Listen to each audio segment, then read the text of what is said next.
पवित्र आत्म्याच्या सामर्थ्याची गरज या शृंखलेतील आज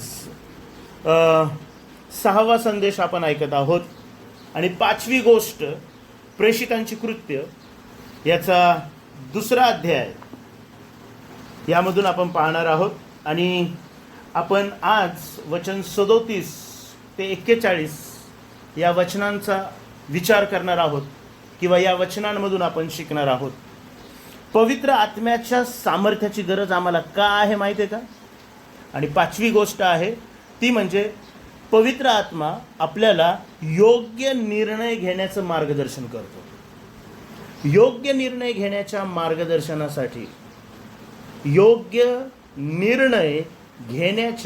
मार्गदर्शनासाठी पवित्र आत्म्याच्या सामर्थ्याची गरज. तुम्ही आणि मी बऱ्याच वेळा लाईफमध्ये अशा मोमेंटवर येऊन पोहोचतो की जिथं आपल्याला निर्णय घ्यायचा आहे, परंतु त्या निर्णयासाठी कोणाच्या तरी मार्गदर्शनाची गरज असते. कोणीतरी आपल्याला सल्ला द्यावा असं आपल्याला वाटतं, किंवा आपण कोणाकडे तरी जातो आणि म्हणतो मी काय करू, मला समजत नाही, मी काय करू. आणि मग बऱ्याच वेळा असं होतं की आम्ही कोणाच्या तरी सल्ल्याने, कोणाच्या तरी मार्गदर्शनाने निर्णय घेतो. आणि मग तुम्ही ऐकलं असेल, हो हे मी केलं कारण त्यांनी मला सांगितलं, मी हे असं केलं कारण त्यांनी मला सुचवलं. आणि प्रत्येकाला कुठे ना कुठे मार्गदर्शनाची गरज असतेच. आपल्या प्रत्येकाला कुठे ना कुठे मार्गदर्शनाची गरज असतेच. आपल्या प्रत्येकाला कुठे ना कुठे सल्ल्याची गरज असते. आता प्रेषितांची कृत्य याचा 2रा अध्याय आणि वचन 37 ते 41 आपण प्रथम वाचून पाहूया. प्रेषित 2 वचन 37 हे ऐकून, म्हणजे वचन 14 ते 36 मध्ये पेत्र जे बोलला ते ऐकून त्यांच्या अंतःकरणास चुटपुट लागली आणि पेत्र व इतर प्रेषित यांना म्हणाले, बंधुजनो हो, आम्ही काय करावे? पेत्र त्यांना म्हणाला, पश्चाताप करा व तुमच्या पापांची क्षमा व्हावी म्हणून तुम्ही प्रत्येक जण येशू ख्रिस्ताच्या नावाने बाप्तिस्मा घ्या, म्हणजे तुम्हाला पवित्र आत्म्याचं दान प्राप्त होईल. कारण हे वचन तुम्हाला, तुमच्या मुलाबाळांना व जे दूर आहेत त्या सर्वांना, म्हणजे जितक्यांना परमेश्वर आपला देव स्वतःकडे बोलावील तितक्यांना दिले आहे. आणखीन त्याने दुसऱ्या पुष्कळ गोष्टी सांगून त्यांना साक्ष दिली व बोध करून म्हटले, या कुटील पिढीपासून आपला बचाव करून घ्या. तेव्हा ज्यांनी आनंदाने त्यांच्या संदेशाचा स्वीकार केला त्यांचा बाप्तिस्मा झाला आणि त्या दिवशी त्यांच्यात सुमारे 3000 माणसांची भर पडली. बऱ्याच वेळा आम्ही जे ऐकतो किंवा आपल्या अवतीभोवती जे घडतं त्याचा आपल्या जीवनावर परिणाम होतो. आम्ही जे ऐकतो किंवा आपल्या अवतीभोवती जे घडतं त्यावर आपल्याला निर्णय घेणं खूप गरजेचं असतं. परिस्थिती, प्रसंग, परिवेश आपल्याला निर्णयाप्रत घेऊन जातात आणि मग काय करावं हा प्रश्न आपल्याला पडतो आणि नेमका त्यावेळेस मार्गदर्शनाची गरज असते. जर आपल्याला योग्य मार्गदर्शन मिळालं तर आम्ही व्यवस्थित निर्णय घेऊ. आणि जर आपल्याला योग्य मार्गदर्शन मिळालं नाही किंवा आपल्यासमोर अनेक मार्गदर्शनं आहेत, परंतु निर्णय काय घ्यावा हे जर सुचत नसेल तर कधी कधी चुकीचा निर्णय संपूर्ण इटर्निटी आपली बर्बाद करू शकतो. चुकीचा निर्णय संपूर्ण इटर्निटी बर्बाद करू शकतो. आणि म्हणून आम्हाला निर्णय घेण्याकरिता पवित्र आत्म्याच्या सामर्थ्याची गरज आहे. कारण पवित्र आत्म्याचं सामर्थ्य आम्हाला योग्य निर्णय घेण्याचं मार्गदर्शन करतं. पुन्हा एकदा लक्षात घ्या, पवित्र आत्म्याचं सामर्थ्य आपल्याला योग्य निर्णय घेण्याचं मार्गदर्शन करतं. पहिली गोष्ट आपण बघूया, आणि ती म्हणजे मनुष्याला मार्गदर्शनाची गरज आहे. प्रत्येक मनुष्याला मार्गदर्शनाची गरज आहे. जर तुम्ही इर्मयाचं पुस्तक त्याचं 10वा अध्याय काढाल तर त्या ठिकाणी इर्मया परमेश्वराला म्हणत आहे, ज्यावेळेस देव त्याला सांगतो की तुला काय करायचं आहे, त्यावेळेस इर्मया परमेश्वराकडे प्रार्थना करतो आणि म्हणतो की हे परमेश्वरा, अध्याय 10 वचन 23, हे परमेश्वरा, मला ठाऊक आहे की मनुष्याचा मार्ग त्याच्या हाती नाही. मनुष्याचा मार्ग त्याच्या हाती नाही, पावले नीट टाकणे हे चालणाऱ्याच्या हाती नाही. बऱ्याच वेळा आपण असं म्हणतो की तो भटकला, तो भटकला किंवा भरकटला. बऱ्याच वेळा असं आपण म्हणतो की तो घसरला, तो पडला. याचा अर्थ काय हो? त्याचा निर्णय चुकला. त्यांनी जे नाही करायला पाहिजे होतं ते केलं, किंवा त्यांनी जे करायला पाहिजे होतं ते त्यांनी केलं नाही. बऱ्याच वेळा आम्ही ठरवतो आणि मग नंतर तुम्ही हा एक शब्द ऐकला असेल की आता तो तोंड घशी पडला. याचा अर्थ काय हो? आम्हाला समजत नाही की आम्ही काय केलं पाहिजे, आणि म्हणून आम्हाला मार्गदर्शनाची गरज असते. आम्हा प्रत्येकाला मार्गदर्शनाची गरज असते. प्रत्येक मनुष्याला. इथं झूमवर आज जेवढे उपस्थित आहेत 70 लोक, प्रत्येकाला मार्गदर्शनाची गरज आहे. आणि कुठे ना कुठे तुम्ही अनुभवी लोकांकडे, आपल्यापेक्षा वयस्कर लोकांकडे, किंवा एखाद्या क्षेत्रात निपुण असलेल्या व्यक्तीकडे आपण सल्ला घेण्यासाठी जातो. आपण आपली परिस्थिती, आपल्या समोर असलेला प्रसंग त्यांच्या पुढे कथन करतो आणि आपण त्यांना म्हणतो की मला कळत नाही, मी काय करावं. कारण मनुष्याला मार्गदर्शनाची गरज आहे. स्तोत्र 1 वचन 1 मध्ये असं म्हटलेलं आहे पहिल्या भागात, धन्य तो पुरुष जो दुर्जनांच्या मसलतीने किंवा सल्ल्याने किंवा काउन्सिलिंगने चालत नाही. तुम्ही कोणाचा ऐकून निर्णय घेता? तुमचे निर्णय कोणाच्या सांगण्यावरून घेतले जातात, कोणाच्या मार्गदर्शनावरून घेतले जातात. कोणाच्या मार्गदर्शनावरून तुम्ही निर्णय घेतात? शल्मोनाच्या मृत्यूनंतर लोक यरबामाच्या नेतृत्वामध्ये रहबामाकडे आले आणि रहबामाला म्हणाले की तुझ्या बापाने आमच्यावर मोठा भार लादलेला आहे, आम्हाला तर तुझे अंकित होऊनच राहायचं आहे. तू जर हा भार कमी केला तर आम्ही सर्व काळ तुझे अंकित राहू. आणि रहबाम त्यांना म्हणाला, मला 3 दिवसाचा अवधी द्या. आणि या 3 दिवसामध्ये त्याने 2 लोकांकडून काउन्सिलिंग घेतली, त्याने 2 लोकांचं मार्गदर्शन घेतलं आणि आता त्याला निर्णय घ्यायचा आहे. त्याने ज्येष्ठांचं काउन्सिलिंग घेतलं आणि त्याने समवयस्क मित्रांचं मार्गदर्शन घेतलं. परंतु निर्णय घेताना मात्र त्याने त्याच्याशी समवयस्क असलेल्या लोकांच्या सांगण्याप्रमाणे निर्णय घेतला आणि त्याच्या निर्णयाचे परिणाम त्याला भोगावे लागले. तुम्ही आणि मी कोणाचं ऐकून, कोणाच्या प्रभावाखाली जगत आहोत, कोणाच्या प्रेरणेने आपण निर्णय घेत आहोत, त्यावर आपली डेस्टिनी ठरलेली असते. त्यावर आपल्या जीवनामध्ये शांती ही कार्य करत असते. आणि म्हणून निर्णयासाठी मनुष्याला मार्गदर्शनाची गरज आहे. निर्णयासाठी मनुष्याला मार्गदर्शनाची गरज आहे. आणि बायबल सदैव आपल्याला मार्गदर्शन करण्याकरिता सदैव उत्सुक आहे. बायबल सदैव मार्गदर्शनाकरिता आपल्याला सदैव उत्सुक आहे.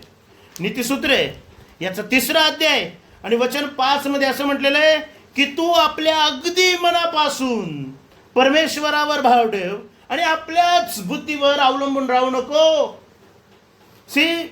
जे लोक म्हणतात ना, ऐकावे जनाचे आणि करावे मनाचे, त्यांच्यासाठी हे वचन आहे. तू आपल्याच बुद्धीवर अवलंबून राहू नको. का? कारण पुढच्या वचनात असं म्हटलेलं आहे, तू आपल्या सर्व मार्गात त्याचा आदर कर, म्हणजे तो तुझा मार्गदर्शक होईल. कारण ऍक्च्युली तो तेच आहे. यशायाच्या 9व्या ग्रंथामध्ये जी त्याच्या नावांची किंवा त्याच्या कार्याची लिस्ट दिलेली आहे ना, त्याप्रमाणे तो आहे. जसं की त्याला अद्भुत म्हणतील, त्याला समर्थ म्हणतील, अद्भुत मंत्री, अद्भुत आणि मग कॉमा आहे आणि मग पुढे म्हटलेलं आहे मंत्री. मंत्री म्हणजे काउन्सिलर, योग्य मार्गदर्शन करणारा, योग्य मार्गदर्शन करणारा. तुम्ही पहा, अनेकांच्या प्रार्थना असतात की देवा आम्ही काय करावं हे आम्हाला समजत नाही. आणि बायबलचा देव मार्गदर्शन करतो. जेव्हा जेव्हा दावीद संकटामध्ये असायचा तेव्हा तेव्हा तो प्रार्थना करायचा.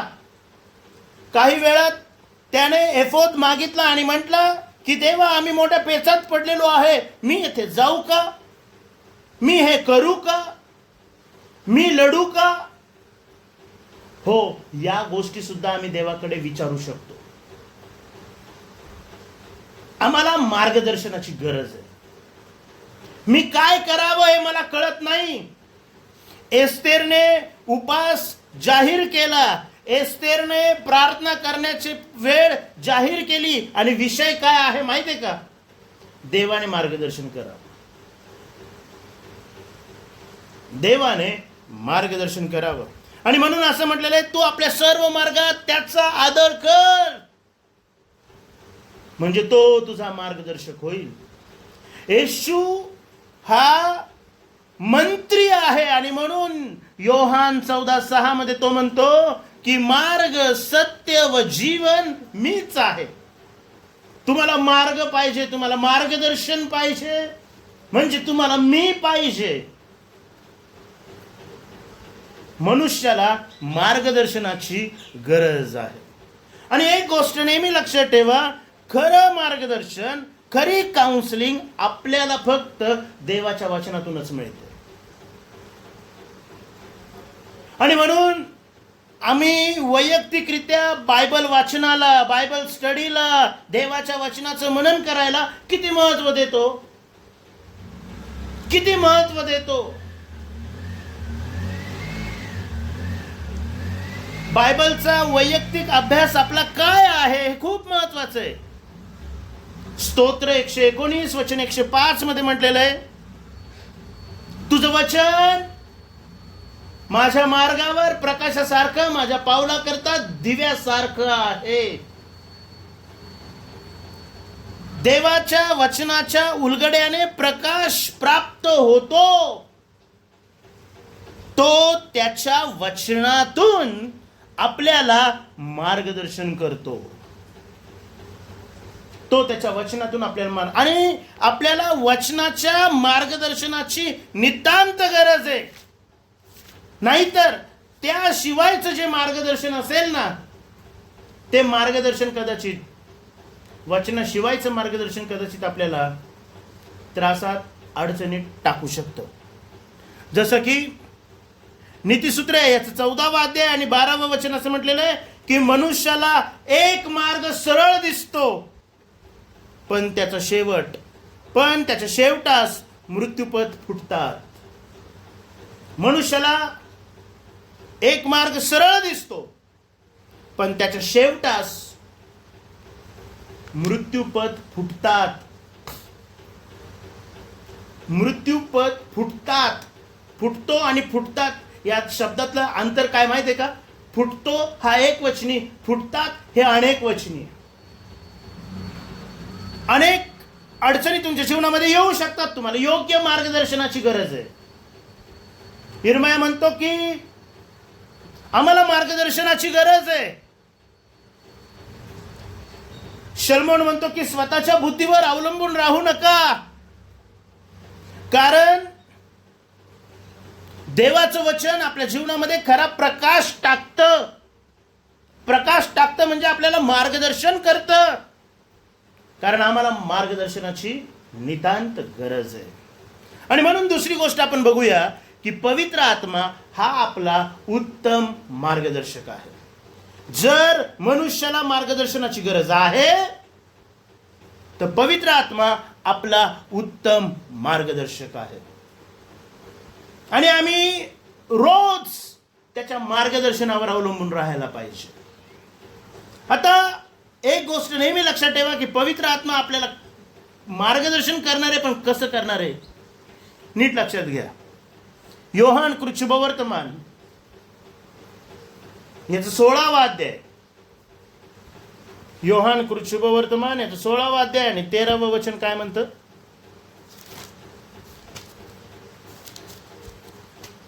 योहान 16:13 मध्ये असं म्हटलेलं आहे की तरी तो सत्याचा आत्मा येईल तेव्हा तो तुम्हाला मार्ग दाखवून सर्व सत्यात नेईल. सत्याचा आत्मा येईल तेव्हा तो तुम्हाला मार्ग दाखवेल. आणि कोण आहे मार्ग? काय हा मार्ग? सत्याचा आत्मा येईल तेव्हा तो तुम्हाला मार्ग दाखवेल आणि तो तुम्हाला सर्व सत्यात नेईल. आणि मग पुढे काय म्हटलेलं आहे? कारण तो आपल्या स्वतःच सांगणार नाही. ही पवित्र आत्म्याची खासियत आहे की तो स्वतःच काहीच सांगत नाही. तो स्वतःच काही सांगत नाही, तर जे काही ऐकेल तेच सांगेल. पवित्र आत्मा जे काही ऐकेल तेच सांगेल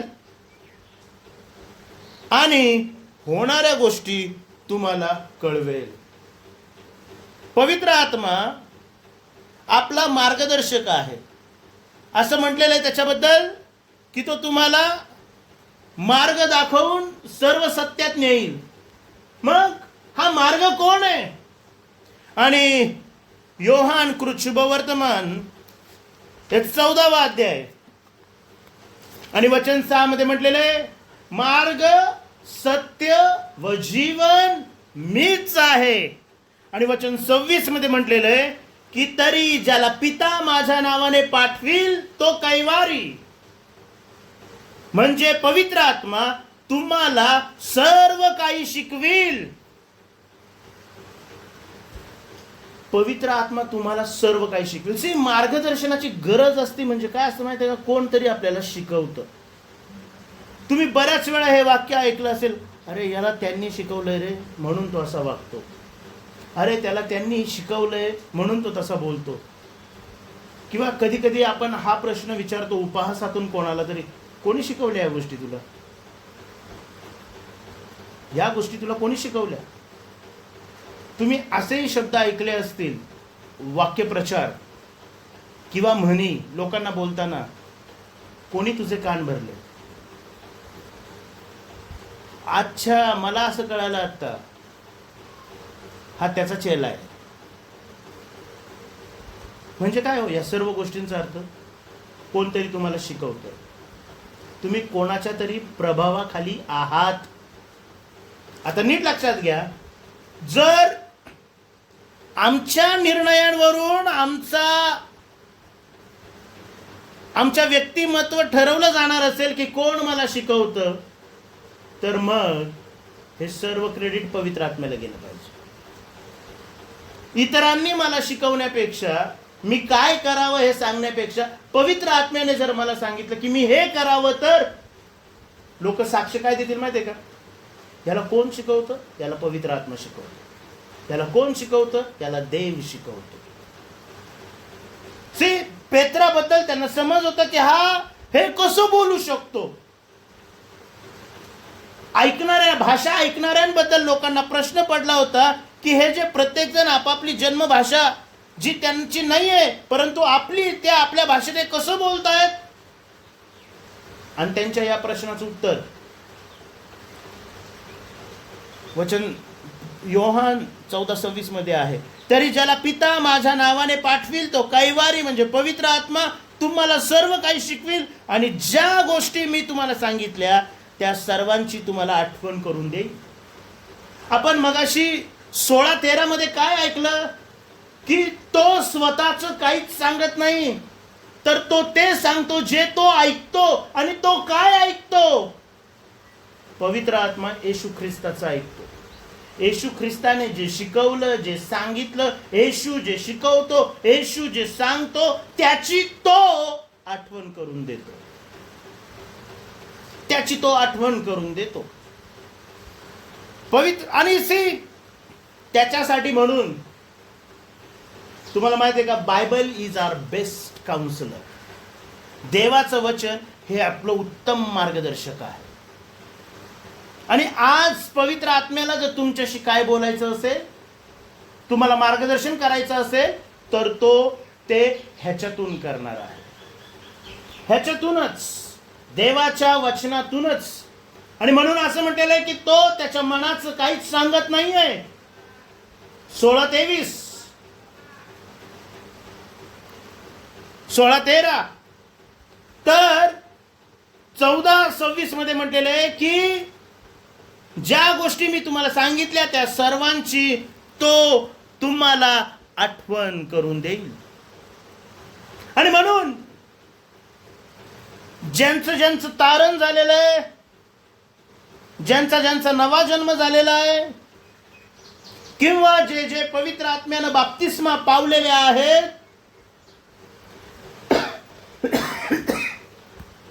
ते प्रत्येक जण पवित्र आत्म्याच्या प्रेरणेने चालणारे असले पाहिजे. तरच तुम्हाला देवाची मुले म्हटलं जाईल. रोमकारास पत्र याचा 8वा अध्याय आणि 14वे वचन. कारण जितक्यांना देवाचा आत्मा चालवत आहे. कोण तुम्हाला चालवतं? Who leads you? Who guides you? कोण तुम्हाला चालवतं? या ठिकाणी पाऊल असं म्हणतो की जितक्यांना देवाचा आत्मा चालवत आहे तितके देवाचे पुत्र आहेत. तुम्हाला कोण चालवतं हे खूप महत्वाचं आहे. का माहितीये का? कारण जर तुम्हाला पवित्र आत्मा चालवणार असेल ना, तर तुम्ही योग्य निर्णय घेणारे व्हाल. जर पवित्र आत्मा तुम्हाला चालवणार असेल ना, ऑफकोर्स आजची जी झूम मीटिंग आहे ही पास्टर्स आणि लीडर्स साठी आहे. आणि म्हणून मी असं म्हणेल की जर पवित्र आत्मा तुम्हाला चालवत आहे ना, तर सेवेसाठी तुम्हाला योग्य दिशा मिळणार आहे. प्रेषितांची कृत्य 8वा अध्याय, प्रेषितांची कृत्य 13वा अध्याय, प्रेषितांची कृत्य 16वा अध्याय पवित्र आत्मा कसा निर्णय घेण्याकरिता मदत करतो, पवित्र आत्मा सेवा करण्याकरिता कशी दिशा देतो, हे तीनही अध्याय तुम्हाला चांगलं शिकवते. आणि म्हणून तुम्हाला आणि मला पवित्र आत्म्याच्या सामर्थ्याची गरज आहे. कारण पवित्र आत्मा आपल्याला योग्य निर्णय घेण्याकरिता मार्गदर्शन करतो. सेवेमध्ये आपल्याला योग्य निर्णय घेण्याकरिता तो मार्गदर्शन करतो. येशूचं शिष्यांना सांगणं आहे की योग्य वेळेस तुम्ही काय बोलावं, कोणत्या वेळेस तुम्ही काय बोलावं, काय उत्तर द्यावं, हे पवित्र आत्मा तुम्हाला सुचवेल. हे पवित्र आत्मा तुम्हाला शिकवेल. पण त्यासाठी आम्हाला त्याच्या सामर्थ्याची गरज आहे. परत एकदा मला तुम्हाला सांगू द्या, बाप्तिस्मा एकदाच होतो, परंतु भरत राहणे ही कंटिन्युअस प्रोसेस आहे. आम्ही रोज आणि रोज त्याच्या आत्म्याने भरलो गेलो पाहिजे. आणि ज्यावेळेस आम्ही त्याच्या आत्म्याने सतत भरत राहू त्यावेळेस आम्हाला सतत त्याच्यापासून मार्गदर्शन मिळेल. आणि म्हणून म्हटलेलं आहे, आपल्याच बुद्धीवर अवलंबून राहू नको, म्हणजे तो तुझा मार्गदर्शक होईल. आणि मग योग्य निर्णय आपण आपल्या जीवनामध्ये घेऊ. आम्हाला सांगितलेलं आहे की देवाच्या इच्छेनुसार आम्ही जीवन जगावं आणि त्यासाठी ना आम्हाला त्याच्यापासून प्रेरणा मिळत राहील.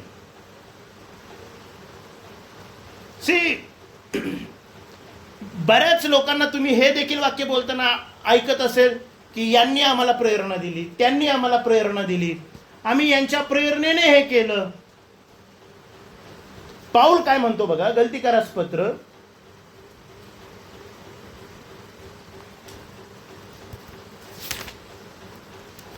याचं 5वा अध्याय, गलतीकारास पत्र याचं 5वा अध्याय आणि 16वं वचन. मी तर म्हणतो आत्म्याच्या प्रेरणेने, म्हणजे आत्म्याच्या प्रेरणेने चाला, म्हणजे तुम्ही देह वासना पूर्ण करणारच नाही. तुम्ही कोणाच्या प्रेरणेने चालता? मला यांनी प्रेरित केलं, त्यांनी मला प्रेरणा दिली, हे आमचे प्रेरणास्थान आहे. पाऊल म्हणतो तुम्ही आत्म्याच्या प्रेरणेने चाला.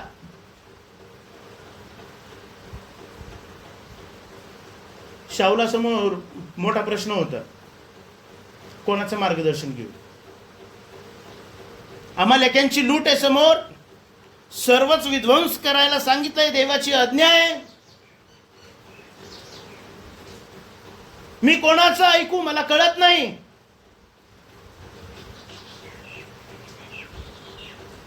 प्रेरणेने म्हणजे प्रभावाने, हा शब्द नीट लक्षात घ्या. प्रेरणेने याचा अर्थ प्रभावाने.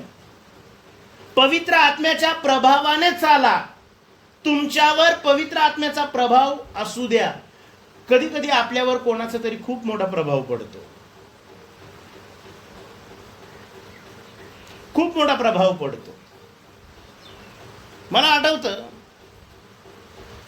ज्युनियर बॉयज होमची 50वी गोल्डन ज्युबिली होती आणि वक्ते बँगलोरवरून आले होते, पॉल तंगय्या, आणि त्यांची ती डिलिव्हरी करण्याची स्टाईल, शब्द उच्चारण्याची स्टाईल, शेवटच्या अल्फाबेटवर जोर देणे. काही वर्ष म्हणण्यापेक्षा काही काळ असं वाटायचं की प्रिचर म्हणजे असाच असा, कमिंग गोईंग कुठल्यासारखं बोलावं. Everyone is unique. प्रत्येकाला देवाने खास बनवलेलं आहे आणि त्यांनी तसंच असावं. आणि मग असं ठरवलं की आपण असंच प्रिचर बनायचं. म्हणजे काय करायचं माहिती आहे का? अभ्यास तसा करायचा नाही, ते जसं बोलतात तसंच बोलायचं. शेवटी कुथायचं, ओरडायचं. आणि एक दिवस देव बोलला की तसं नाही, तू कोणाच्या प्रभावाने चालतो हे खूप महत्वाचं आहे. तुझी मिनिस्ट्री, तुझी सेवा ही कोणाच्या प्रभावाखाली आहे? जर आपली सेवा ही मनुष्याच्या प्रभावाखाली असेल ना, तर आपण दैहिकतेमध्ये आहोत. नीट लक्षात घ्या. आपली सेवा जर मनुष्याच्या प्रभावाखाली असेल तर आपण दैहिक आहोत. ज्याच्या प्रभावाखाली आहे तो व्यक्ती वाईट आहे चांगला आहे हा प्रश्नच येत नाही, तो त्याची सेवा करतोय. पण तुम्हाला आणि मला पवित्र आत्म्याच्या प्रभावाखाली राहायला लावलेलं. तुम्हाला आणि मला पवित्र आत्म्याच्या प्रभावाखाली राहायला लावलेलं. आणि पाऊल या ठिकाणी गलतीतील मंडळीला म्हणतो की आत्म्याच्या प्रेरणेने चाला. त्यांनी मला प्रभावित केलं, त्यांनी मला प्रेरणा दिली, त्यांच्या प्रेरणेने, त्यांच्या प्रभावामुळे. काहींवर इतका प्रभाव पडतो की आपण हुबेहूब त्यांची नक्कल करू लागतो.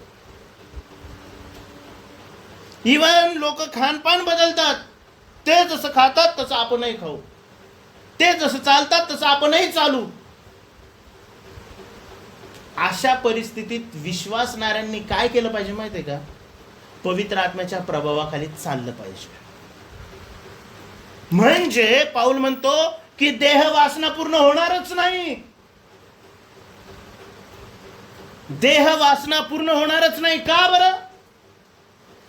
कारण वचन 17 मध्ये तो म्हणतो की कारण देह वासना आत्म्या विरुद्ध आहे व आत्मा देह वासने विरुद्ध आहे, ही परस्पर विरोधी आहेत, यासाठी की जे काही तुम्ही इच्छिता ते तुमच्या हातून घडू नये.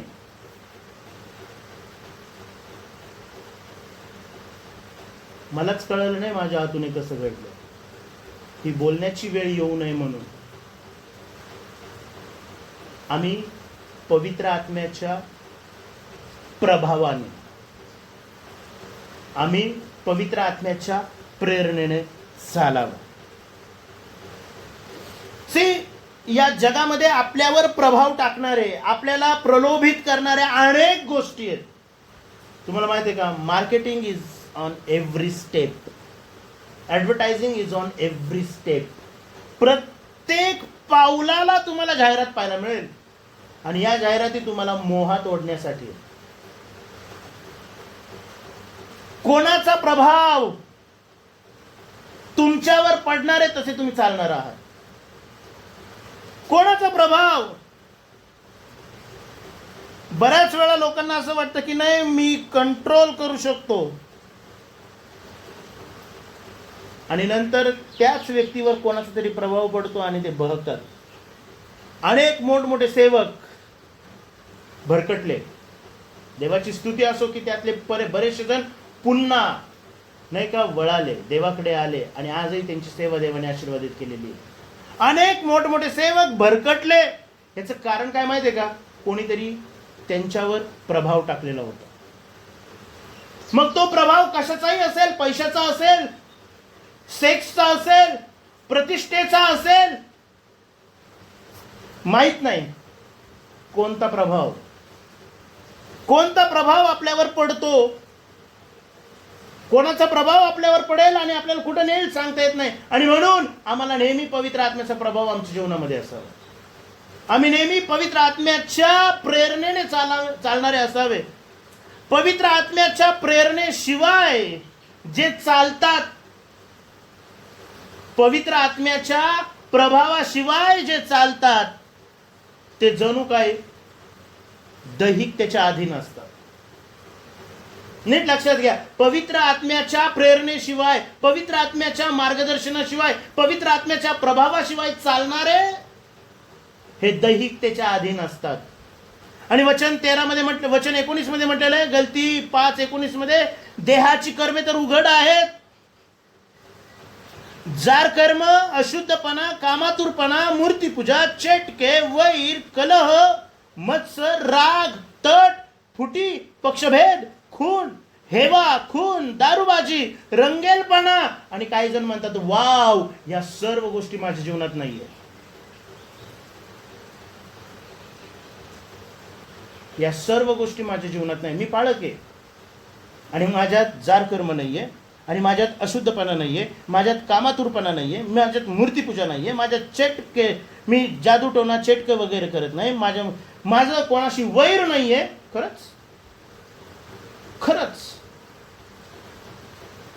खरंच वैर नाहीये, कलह नाहीये आमच्यात, मत्सर नाहीये, राग नाहीये, तट नाहीये. माझ्यात तट नाही. मी ज्या संस्थेत काम करतो त्या संस्थेत तट नाही. मी ज्या डिनॉमिनेशन मध्ये आहे त्या डिनॉमिनेशन मध्ये तट नाहीये, फुटी नाहीये माझ्या डिनॉमिनेशन मध्ये, माझ्या ऑर्गनायझेशन मध्ये, माझ्या चर्च मध्ये. गुड. पक्षभेद, हेवा, खून, दारूबाजी, रंगेलपणा, वाव, या सर्व गोष्टी नाहीये. ऍक्च्युली लिस्ट खूप मोठी आहे. पुढे पाऊल काय म्हणतो माहितीये का, आणि अशा इतर गोष्टी ज्याचा मी उल्लेख केलेला नाही पण आहेत. या सर्व गोष्टी काय माहितीये का, मी दैहिक आहे हे दाखवणार आहे. मी देहाच्या प्रभावाने चालतो ह्या निक्षून सांगणार आहे. यांविषयी मी तुम्हाला पूर्वी जे सांगून ठेवले होते तेच आता सांगून ठेवतो की अशी कर्मे करणाऱ्यांना देवाच्या राज्याचे वतन मिळू शकत नाही. मग आत्म्याच्या प्रेरणेने चालणे म्हणजे काय. पवित्र आत्मा तुम्हाला मार्गदर्शन करतो की तुम्ही कधी काय केलं पाहिजे आणि त्यानुसारचे निर्णय तुम्ही घ्यायला पाहिजे. उदाहरणार्थ, जिथं कुठं द्वेष, कलह, तट, फुटी आहेत, you need to bear the fruit of love. तुम्ही प्रीतीचं फळ दिलं पाहिजे. पवित्र आत्मा तुम्हाला मार्गदर्शन करतो. पवित्र आत्मा तुम्हाला सांगतो की तुम्ही आनंद, शांती, सहनशीलता, ममता, चांगुलपणा, विश्वासूपणा, सौम्यता आणि इंद्रिय दमन. कंट्रोल झालं नाही हो मला. मी काही नाही ही भाषा बोलताना ऐकली आहे.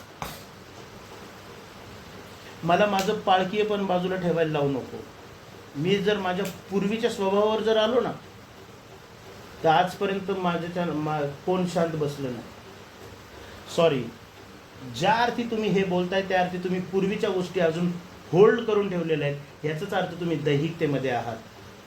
आणि इब्री 5:17 मध्ये सांगितल्याप्रमाणे देहवासना आत्म्याविरुद्ध आहे आणि आत्मा देहवासनेविरुद्ध आहे. या दोन्ही गोष्टी परस्पर विरोधी आहेत.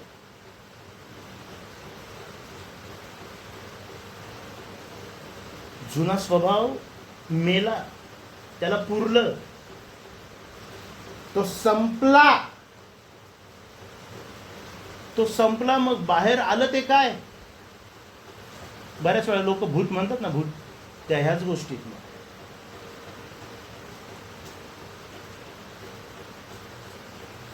त्या याच गोष्टीत मग आम्ही आत्म्याच्या प्रेरणेने चालणारे लोक आहोत. पवित्र आत्म्याच्या प्रभावाखाली, पवित्र आत्म्याच्या नियंत्रणाखाली आम्ही चालणारे लोक आहोत. आणि म्हणून मनुष्याला निर्णय घेण्याकरिता मार्गदर्शनाची गरज आहे. आणि पवित्र आत्मा आपला मार्गदर्शक आहे. आणि याचं एक उत्तम उदाहरण, कसं पवित्र आत्मा मार्गदर्शन करतो हे जर समजून घ्यायचं असेल तर प्रेषितांची कृत्य याचा 2रा अध्याय आणि वचन 37 ते 41 हा पॅटर्न आहे.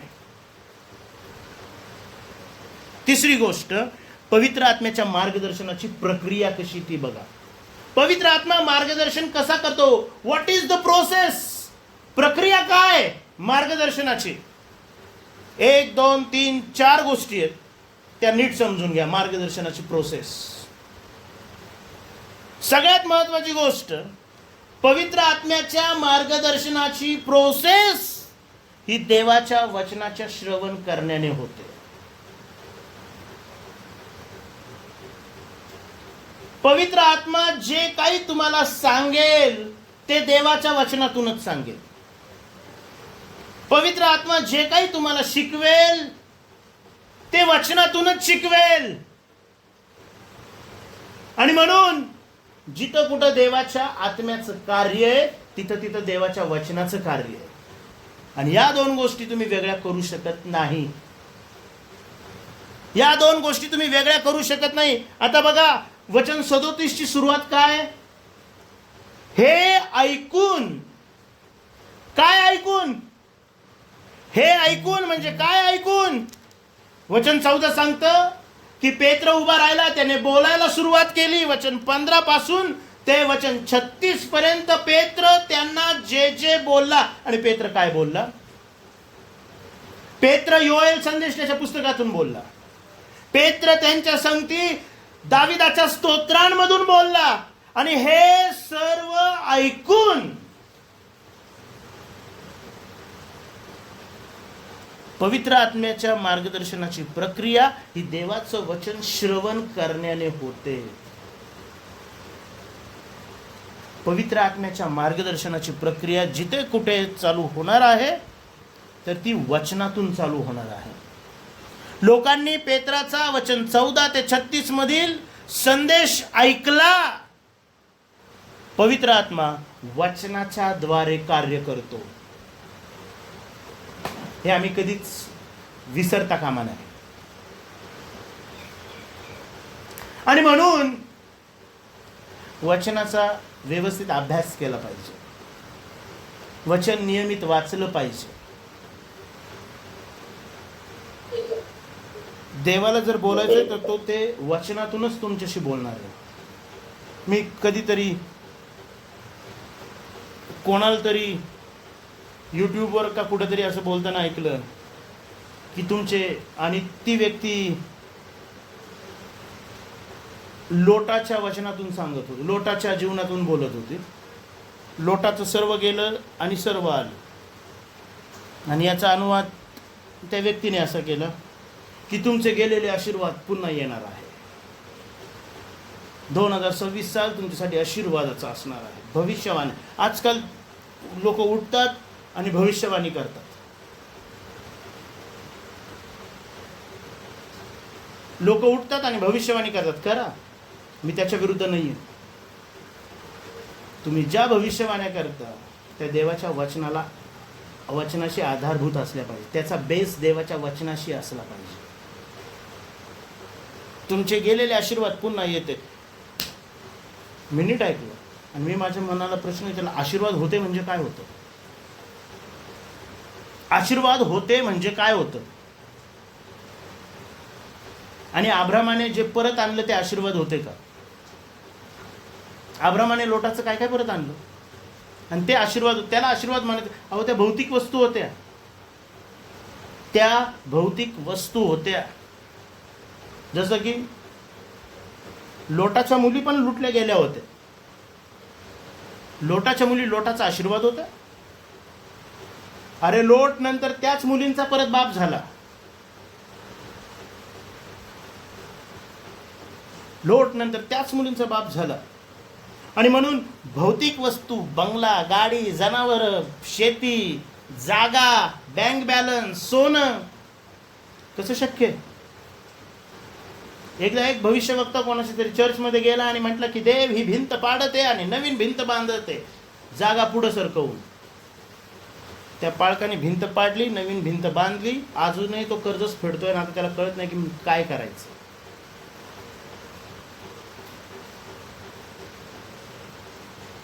जर देवाला आम्हाला मार्गदर्शन करायचंय तर तो ते वचनाच्या द्वारे करेल. हो, कुठंतरी यशाच्या पुस्तकात तो म्हणतो की आपल्या कानाती वाढवा, आणि तेव्हा त्या कानाती तशा ताणल्या जातील आणि वाढल्या जातील. वचनाचं मार्गदर्शन, मी काय निर्णय घ्यावा याची सगळ्यात महत्वाची प्रोसेस ही वचनातून सुरुवात होते. वचनाचं त्यांनी श्रवण केलं. प्रेषित 2:15-36 त्यांनी वचनाचं श्रवण केलं, कारण पवित्र आत्मा वचनाच्या द्वारे कार्य करतो. आणि मग दुसरी गोष्ट, जे वचन व्यवस्थित ऐकतात त्यांच्या अंतःकरणाला चुटपुट लागते. तीव्र इच्छा देव त्यांच्यामध्ये निर्माण करतो की त्यांनी काय केलं पाहिजे. आणि बऱ्याच वेळा त्यांना नाही समजत की आम्ही काय केलं पाहिजे, आणि ज्यांना नाही समजत आम्ही काय केलं पाहिजे त्यांनी नेहमी प्रार्थना केली पाहिजे. बघा, या ठिकाणी 36व्या वचनात काय म्हटलेलं आहे? हे ऐकून त्यांच्या अंतःकरणात चुटपुट लागली आणि पेत्र व इतर प्रेषित यांना म्हणाले, बंधुजनो, आम्ही काय करावं?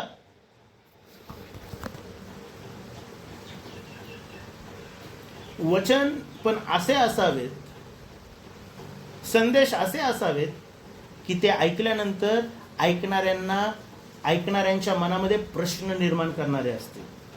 कोणते प्रश्न माहिती आहे का? तर आता आम्ही काय करावं? पाऊल तिमोथेला सांगतो की ईश्वर प्रेरित शास्त्रलेख, सद्बोध, दोष दाखवणे, सुधारणूक आणि नीती शिक्षण याकरिता उपयोगी आहे. ज्यावेळेस संदेश तसे सादर होतात ना, त्यावेळेस लोकांच्या अंतःकरणाला चुटपुट लागते. लोकांच्या अंतःकरणाला चुटपुट लागते. पवित्र आत्मा त्यांच्या विवेकाला स्पर्श करतो. या ठिकाणी पवित्र आत्म्याने त्यांना त्यांच्या पापाची जाणीव करून दिली. पाऊल म्हणतो की तुम्ही त्याला धरून अधर्म्यांच्या हातात दिलं आणि त्यांनी त्याला खिळून वधस्तंभावर मारलं, आणि त्या येशूला देवाने मेलेल्यातून पुन्हा उठवलं. आणि त्याच येशूबद्दल स्तोत्रांमध्ये, भविष्यवाण्यांमध्ये सांगून ठेवलेलं होतं की तो कोण आहे. हे ज्यावेळेस त्या लोकांनी ऐकलं, हे वचन ज्यावेळेस त्यांनी ऐकलं, त्यांच्या अंतःकरणाला चुटपुट लागली. And they were desperate. त्यांना मार्गदर्शनाची गरज होती. वचन ऐकल्यानंतर पवित्र आत्मा तुमच्या जीवनामध्ये जे कार्य करतो त्याची दुसरी पायरी म्हणजे तो आपल्या अंतःकरणात चुटपूट निर्माण करतो. अंतःकरणाला टोचणी लागते आणि टोचणी लागल्यानंतर पवित्र आत्मा काय करतो माहिती आहे का? आपल्यामध्ये प्रश्न निर्माण करतो. मी काय करावं?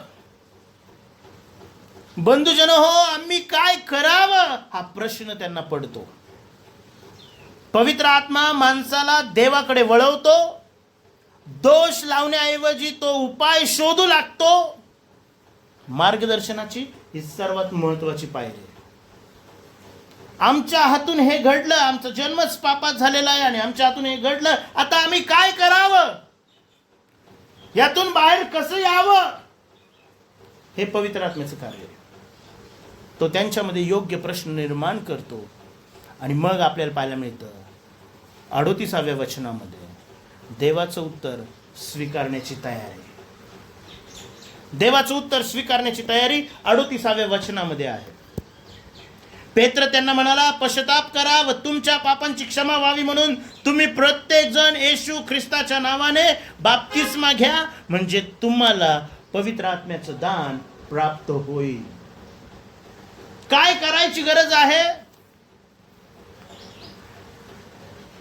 आणि पेत्र सांगतो पश्चाताप करण्याची गरज आहे. पवित्र आत्मा केवळ प्रश्न निर्माण करत नाही, तर देवाचं उत्तर स्वीकारण्यासाठी आपलं मन तयार करतो. तुम्ही अम्माऊसच्या रस्त्याने जाणाऱ्या क्लेपा आणि त्याच्या मित्राचा नीट विचार करा. या वचनांशी धरून प्रश्न पडला होता त्यांना, असं का झालं, असं कसं झालं? आणि येशूने त्यांना मार्गदर्शन केलं, असं का झालं, असं कसं झालं. आणि ते म्हणतात तो बोलत होता त्यावेळेस आपल्या अंतःकरणात उकळ्या फुटत नव्हत्या का?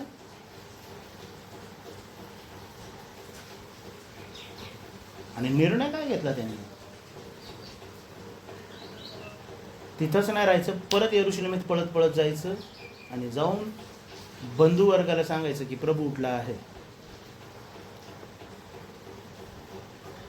हे पवित्र आत्म्याचं कार्य असतं की तो फक्त आपल्यामध्ये प्रश्न निर्माण करत नाही, तर उत्तर स्वीकारण्यास आपलं मन तयार करतो. मन. आणि लूक 24 मध्ये म्हटलेलं की त्यांनी त्यांची मने उघडली. हे पवित्र आत्म्याचं कार्य आहे की तो आपले मन तयार करतो. आणि म्हणून पवित्र आत्म्याच्या मार्गदर्शनाची प्रक्रिया किंवा प्रोसेस काय माहिती आहे का? सगळ्यात पहिली प्रोसेस देवाचं वचन ऐकणे आणि मग अंतःकरणात पवित्र आत्मा अंतःकरणात खात्री निर्माण करतो. हो, मी चुकलो, मी पापी आहे. आम्हा अधर्म्यांनी त्याला धरून दिलं, आमच्यासाठी तो मेला, तो पुरला गेला, तो पुन्हा उठला. पवित्र आत्मा आपल्या अंतःकरणात खात्री निर्माण करतो आणि मग आमच्या मनामध्ये प्रश्न निर्माण होतात. आम्ही काय करावं? आमच्या मनामध्ये प्रश्न निर्माण होतात आणि मग देवाचं उत्तर स्वीकारण्यासाठी पवित्र आत्मा आपलं मन तयार करतो. पश्चाताप करा, पश्चाताप करा. पवित्र आत्मा आपलं मन तयार करतो आणि तो आपल्याला आज्ञापालनामध्ये घेऊन जातो. असं म्हटलेलं आहे, पवित्र आत्म्याने त्यांचं मन कसं तयार केलं? वचन 40. आणखीन त्याने दुसऱ्या पुष्कळ गोष्टी त्यांना सांगून साक्ष दिली व बोध करून म्हटले, या कुटील पिढीपासून तुम्ही आपला बचाव करून घ्या. He teaches.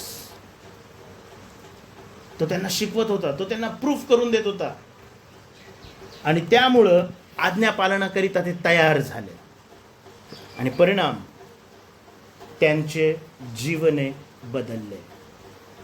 पवित्र आत्म्याचं सगळ्यात मोठं कार्य काय असतं माहिती आहे का? जीवन बदलणे.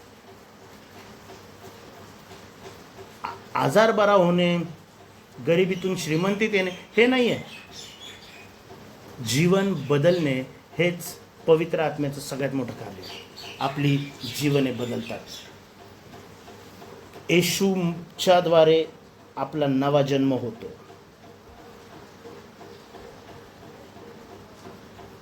त्यांना मार्गदर्शनाची गरज होती निर्णय घेण्यासाठी, आणि पवित्र आत्म्याने त्यांना मार्गदर्शन केलं. मग या मार्गदर्शनाचा परिणाम काय झाला? वचन 39 ते 41 मध्ये सांगितलेलं आहे की पहिली गोष्ट, त्यांनी देवाचं वचन स्वीकारलं.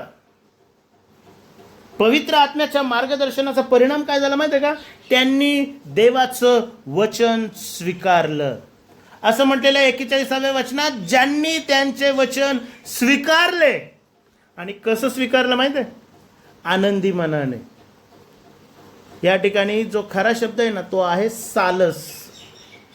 सालस मनाने जितक्यांनी त्याचं वचन स्वीकारलं त्यांचा बाप्तिस्मा झाला. मार्गदर्शनाचा परिणाम काय आहे? तर त्यांनी वचन स्वीकारलं. मार्गदर्शनाचा परिणाम काय आहे माहिती आहे का? आज्ञा पालनाचा निर्णय घेतला गेला. काय आज्ञा होती? पश्चाताप करा आणि बाप्तिस्मा घ्या. आणि आज्ञा पालनाचा निर्णय घेतला गेला. म्हणून पवित्र आत्म्याच्या सामर्थ्याची आपल्याला गरज आहे, कारण योग्य निर्णय घेण्याचं मार्गदर्शन तो आपल्याला करतो. आणि या ठिकाणी आज्ञा पालनाचा निर्णय घेतला गेला. त्यांनी बाप्तिस्मा घेतला. पवित्र आत्म्याच्या मार्गदर्शनाची गरज काय माहिती आहे का? कारण त्याद्वारे त्यांना तारणाचा अनुभव आला. ऐकणाऱ्या जमावातील 3000 लोकांना तारणाचा अनुभव आला. आणि तो अनुभव येण्यासाठी त्यांना पवित्र आत्म्याच्या मार्गदर्शनाची नितांत गरज होती, कारण त्याद्वारे ते निर्णयाप्रती येऊन पोहोचले. देवाच्या बोलावण्याला प्रतिसाद देऊन लोक तारणाच्या कृतीचे भाग झाले. काय म्हणतो पेत्र? कारण वचन 39, हे वचन तुम्हाला, तुमच्या मुलाबाळांना व जे दूर आहेत त्या सर्वांना, म्हणजे जितक्यांना परमेश्वर आपला देव स्वतःकडे बोलाविल तितक्यांना दिले आहे. आणि ज्यांनी ज्यांनी प्रतिसाद दिला त्या प्रत्येकाला तारणाचा अनुभव मिळाला. आणि पवित्र आत्म्याच्या मार्गदर्शनाने आणखीन एक गोष्ट घडली. ती म्हणजे काय माहिती आहे का? शेवटची गोष्ट. आणि ती म्हणजे विश्वासणाऱ्यांच्या मंडळीत या 3000 लोकांची भागी झाली. विश्वासणाऱ्यांच्या मंडळीत हे सहभागी झाले. वचन 41 सांगतं, तेव्हा ज्यांनी आनंदाने त्यांचा संदेशाचा स्वीकार केला त्यांचा बाप्तिस्मा झाला. आणि त्या दिवशी त्यांच्यात सुमारे 3000 माणसांची भर पडली. पवित्र आत्मा व्यक्तीला कधीच एकटं ठेवत नाही, एकटेपणात ठेवत नाही. तो त्याला ख्रिस्ताच्या देहात म्हणजे मंडळीत समाविष्ट करून ठेवतो.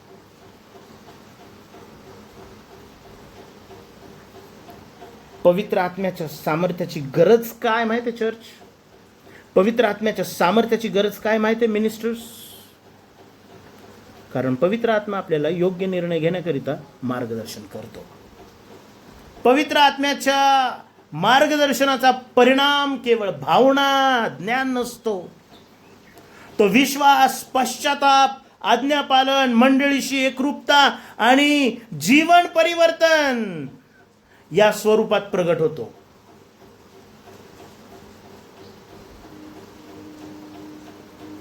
ज्या व्यक्तीला पवित्र आत्मा मार्गदर्शन करतो तिच्या जीवनात देवाच्या वचनानुसार बदल घडू लागतो. आणि ती व्यक्ती ख्रिस्तामध्ये नवीन जीवन जगू लागते. बंधुजन हो, आम्ही काय करावं? तर मग आम्ही काय करावं हा प्रश्न त्यांच्या समोर होता. आणि त्यांना एक मोठा निर्णय घ्यायचा होता. आणि बऱ्याच वेळा मला कळत नाही मी माझ्या जीवनात काय निर्णय घेऊ आणि कसे निर्णय घेऊ. आणि पवित्र आत्मा आपला मार्गदर्शक आहे. जर तुम्ही आणि मी त्याच्या सामर्थ्याने भरत राहू, त्याच्या प्रभावाखाली असू, त्याच्या प्रतिभेखाली राहू, तो जर तुम्हाला प्रभावित करेल, प्रेरणा देईल, त्याच्या प्रेरणेने जर तुम्ही चालाल, तर मला आज जाता जाता खात्रीने तुम्हाला सांगू द्या, तुम्ही ख्रिस्तामध्ये नवीन जीवन जगू लागाल. आणि मग या संदेशाची सांगता पुढच्या सोमवारी आपण करूया. पवित्र आत्म्याच्या सामर्थ्याची गरज दैनंदिन जीवन जगण्यासाठी. वचन 42 ते 47. देवाप करो आणि या वचनानुसार रोज आणि रोज आपल्याला पवित्र आत्म्याच्या सामर्थ्याने भरो, अशासाठी की पवित्र आत्मा आपल्याला मार्गदर्शन करेल आणि मग त्या मार्गदर्शनाखाली आपण योग्य ते निर्णय आपल्या जीवनामध्ये घेत राहू, की ज्याद्वारे देवाचं राज्य वाढेल आणि त्याचं गौरव होईल. थँक्यू.